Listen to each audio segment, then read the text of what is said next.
नमस्कार विद्यार्थी मित्रांनो, तर टेक्निकल सिव्हिल या यूट्यूब चॅनलमध्ये आपलं हार्दिक स्वागत आहे। आणि परीक्षेला हमखास पडणारा प्रश्न म्हणजे कुठल्याही पेपरला टेक्निकल सिव्हिलचा जो प्रश्न पडतो तो म्हणजे स्टीलवर, टाइप ऑफ स्टील आणि त्यामध्ये असणारं कार्बनचं प्रमाण।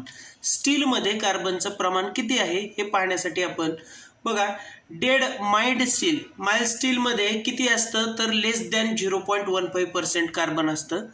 माइल्ड स्टील मध्ये किती आहे 0.15 टू 0.30% कार्बनचं प्रमाण आहे। मीडियम कार्बन स्टील म्हणजे 0.30 टू 0.80% कार्बनचं प्रमाण असतं। हाय कार्बन स्टील मध्ये 0.80 टू 1.50 पर्यंत कार्बनचं प्रमाण आहे। Cast steel carbon tools steel more than 1.5% कार्बनचं प्रमाण असतं। अशाच नवनवीन व्हिडिओ पाहण्यासाठी आणि आपल्या मित्रांपर्यंत हे व्हिडिओ पोहोचवा म्हणजे जेणेकरून त्यांनाही परीक्षेत अशा प्रश्न पडले तरी त्यांना त्याचा लाभ घेता येईल। धन्यवाद।